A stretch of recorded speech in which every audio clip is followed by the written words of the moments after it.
बोलिए श्री कृष्ण भगवान की जय। भक्तजनों, आज मैं आपको पुरुषोत्तम मास की कमला एकादशी का महात्म सुनाने जा रही हूँ। एक बार युधिष्ठिर जी ने भगवान श्री कृष्ण जी से पूछा, भगवान, अब मैं श्री विष्णु जी के व्रतों में उत्तम व्रत का जो सब पापों को हर लेने वाला तथा व्रती मनुष्यों को मनोवांछित फल देने वाला हो श्रवण करना चाहता हूँ। हे जनार्दन, पुरुषोत्तम मास की एकादशी की कथा कहिए। उसका क्या फल है और उसमें किस देवता का पूजन किया जाता है? हे प्रभु, किस दिन का क्या पुण्य है? मनुष्यों को क्या करना चाहिए? उस समय कैसे स्नान किया जाता है? किस मंत्र का जप होता है? कैसी पूजन विधि बताई गई है? पुरुषोत्तम मास में किस अन्न का भोजन उत्तम है? इस पर भगवान श्री कृष्ण जी बोले, राजेंद्र, अधिक मास आने पर जो एकादशी होती है वह कमला नाम से प्रसिद्ध है। वह तिथियों में उत्तम तिथि है। उसके व्रत के प्रभाव से लक्ष्मी अनुकूल होती है। उस दिन ब्रह्म मुहूर्त में उठकर भगवान पुरुषोत्तम का स्मरण करें और विधि पूर्वक स्नान करके व्रती पुरुष व्रत का नियम ग्रहण करें। घर पर जप करने का 1 गुना, नदी के तट पर 2 गुना, गौशाला में सहस्त्र गुना, अग्निहोत्र गृह में 1100 गुना, शिव के क्षेत्रों में, तीर्थों में, देवताओं के निकट तथा तुलसी के समीप लाख गुना और भगवान विष्णु जी के निकट अनंत गुना फल होता है। अवंतीपुरी में शिव शर्मा नामक एक श्रेष्ठ ब्राह्मण रहते थे। उनके 5 पुत्र थे। इनमें जो सबसे छोटा था वह पापाचारी हो गया, इसीलिए पिता तथा स्वजनों ने उसे त्याग दिया। अपने बुरे कर्मों के कारण निर्वासित होकर वह बहुत दूर वन में चला गया। देवयोग से एक दिन वह तीर्थराज प्रयाग में जा पहुंचा। भूख से दुर्बल शरीर और दीन मुख लिए उसने त्रिवेणी में स्नान किया। फिर क्षुधा से पीड़ित होकर वह वहां मुनियों के आश्रम खोजने लगा। इतने में उसे वहां हरिमित्र मुनि का उत्तम आश्रम दिखाई दिया। पुरुषोत्तम मास में वहां बहुत से मनुष्य एकत्रित हुए थे। आश्रम पर पापनाशक क्या था कहने वाले ब्राह्मणों के मुख से उसने श्रद्धापूर्वक कमला एकादशी की महिमा सुनी, जो परम पुण्यमयी तथा भोग और मोक्ष प्रदान करने वाली है। जय शर्मा ने विधि पूर्वक कमला एकादशी की कथा सुनकर उन सबके साथ मुनि के आश्रम पर ही व्रत किया।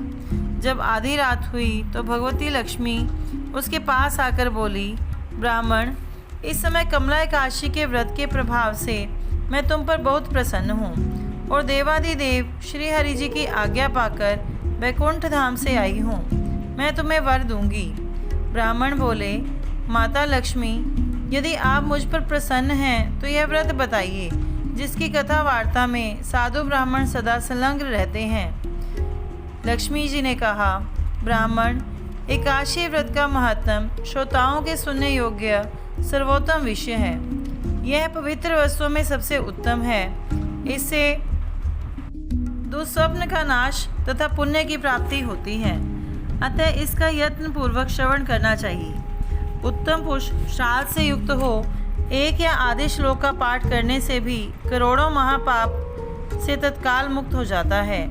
जैसे मासों में पुरुषोत्तम मास, पक्षियों में गरुड़ तथा नदियों में गंगा श्रेष्ठ हैं, उसी प्रकार तिथियों में द्वादशी तिथि उत्तम है। समस्त देवता आज भी भारतवर्ष में जन्म लेने की इच्छा रखते हैं। देवगण सदा ही रोग शोक से रहित भगवान नारायण का पूजन करते हैं। जो लोग मेरे प्रभु भगवान नारायण के नाम का सदा भक्ति पूर्वक जप कर लेते हैं, उनकी ब्रह्मा आदि देवता सर्वदा पूजा करते हैं। जो लोग श्री हरि जी के नाम जप में संलग्न हैं, उनकी लीला कथाओं के कीर्तन में तत्पर हैं तथा निरंतर श्री हरि जी की पूजा में ही प्रवृत्त रहते हैं, वे मनुष्य कलयुग में कृतार्थ हैं। यदि दिन में एकादशी और द्वादशी हो तथा रात्रि बीते बीते त्रयोदशी आ जाए तो उस त्रयोदशी के पारण में 100 यज्ञों का फल प्राप्त होता है। व्रत करने वाला पुरुष चक्र सुदर्शनधारी देवादिदेव श्री विष्णु जी के समक्ष निमांकित मंत्र का उच्चारण करके भक्ति भाव से संतुष्ट चित्त होकर उपवास करे। कमल नयन भगवान अच्युत, मैं एकादशी को निराहार रहकर दूसरे दिन भोजन करूंगा। आप मुझे शरण दें।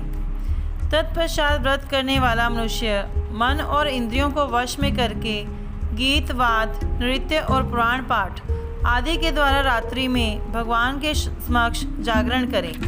फिर द्वादशी के दिन उठकर स्नान के पश्चात जितेंद्रिय भाव से विधि पूर्वक श्री विष्णु जी की पूजा करें। एकादशी को पंचामृत से जनार्दन को नहलाकर द्वादशी को केवल दूध में स्नान कराने से श्री हरि जी का सायुज्य प्राप्त होता है।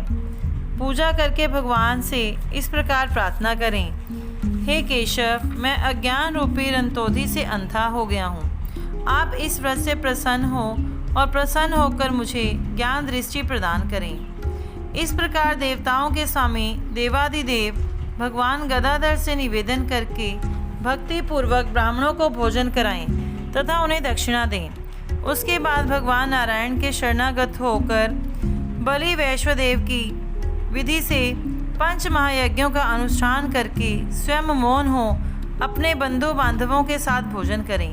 इस प्रकार जो शुद्ध भाव से पुण्यमय एकादशी का व्रत करता है वह पुनरावृत्ति से रहित वैकुंठ धाम को प्राप्त होता है। भगवान श्री कृष्ण जी कहते हैं, राजन, ऐसा कहकर लक्ष्मी देवी उस ब्राह्मण को वरदान दे अंतर्ध्यान हो गई। फिर वह ब्राह्मण भी धनी होकर पिता के घर पर आ गया। इस प्रकार जो कमला का उत्तम व्रत करता है तथा एकादशी के दिन इसका महात्म सुनता है वह सब पापों से मुक्त हो जाता है। युधिष्ठिर बोले, जनार्दन, पाप का नाश और पुण्य का दान करने वाली एकादशी के महात्म का पुनः वर्णन कीजिए, जिसे इस लोक में करके मनुष्य परम पद को प्राप्त होता है। भगवान श्री कृष्ण जी ने कहा, राजन, शुक्ल या कृष्ण पक्ष में जब भी एकादशी प्राप्त हो उसका परित्याग न करें, क्योंकि वह मोक्ष रूप सुख को बढ़ाने वाली है। कलयुग में तो एकादशी ही भवबंधन से मुक्त करने वाली, संपूर्ण मनोवांछित कामनाओं को देने वाली तथा पापों का नाश करने वाली है। एकादशी रविवार को किसी मंगलमय पर्व के समय अथवा संक्रांति के दिन क्यों ना हो, सदा ही उसका व्रत करना चाहिए। भगवान श्री हरि विष्णु जी के प्रिय भक्तों को एकादशी का त्याग कभी नहीं करना चाहिए। जो शास्त्रोक्त विधि से इस लोक में एकादशी का व्रत करते हैं वे जीवन उन्मुक्त देखे जाते हैं, इसमें तनिक भी संदेह नहीं है। युधिष्ठिर जी ने पूछा, श्री कृष्ण, वे जीवन उन्मुक्त कैसे हैं तथा विष्णु रूप कैसे होते हैं? मुझे इस विषय को जानने के लिए बड़ी उत्सुकता हो रही है। इस पर भगवान श्री कृष्ण जी बोले, राजन, जो कलयुग में भक्ति पूर्वक शास्त्रीय विधि के अनुसार निर्जल रहकर एकादशी का उत्तम व्रत करते हैं वे विष्णु रूप तथा जीवन मुक्त क्यों नहीं हो सकते हैं? एकादशी व्रत के समान सब पापों को हरने वाला तथा मनुष्यों की समस्त कामनाओं को पूर्ण करने वाला पवित्र व्रत दूसरा कोई नहीं है। दशमी को एक बार भोजन, एकादशी को निर्जल व्रत तथा द्वादशी को पारण करके मनुष्य श्री विष्णु जी के समान हो जाते हैं। पुरुषोत्तम मास के द्वितीय पक्ष की एकादशी का नाम कामदा है। जो श्रद्धापूर्वक कामदा के शुभ व्रत का अनुष्ठान करता है वह इस लोक और परलोक में भी मनोवांछित वस्तु को पाता है। यह कामदा पवित्र, पावन, महापातक नाशिनी तथा व्रत करने वालों को भोग व मोक्ष प्रदान करने वाली है। हे नृपश्रेष्ठ, कामदा एकादशी को विधि पूर्वक पुष्प, धूप, नैवेद्य तथा फल आदि के द्वारा भगवान पुरुषोत्तम जी की पूजा करनी चाहिए। व्रत करने वाला वैष्णव पुरुष दशमी तिथि को कांस के बर्तन, उर्द, मसूर, चना, कोदो, साग, मधु, पराया अन्न, 2 बार भोजन तथा मैथुन, इन 10 का परित्याग करें। इसी प्रकार एकादशी को जुआ, निद्रा, पान, दातुन, पराई निंदा, चुगली, चोरी, हिंसा, मैथुन, क्रोध और असत्य भाषण, इन 11 दोषों को त्याग दे तथा द्वादशी के दिन कांस का बर्तन, उर्द, मसूर, तेल, असत्य भाषण, व्यायाम, परदेश गमन, 2 बार भोजन, मैथुन, बैल की पीठ पर सवारी, पराया अन्न तथा साग, इन 12 वस्तुओं का त्याग करे। राजन, जिन्होंने इस विधि से कामदा एकादशी का व्रत किया और रात्रि में जागरण करके श्री पुरुषोत्तम जी की पूजा की है वे सब पापों से मुक्त हो परम गति को प्राप्त होते हैं। इसके पढ़ने और सुनने से सहस्त्र गोदान का फल मिलता है। बोलिए श्री हरि विष्णु भगवान की।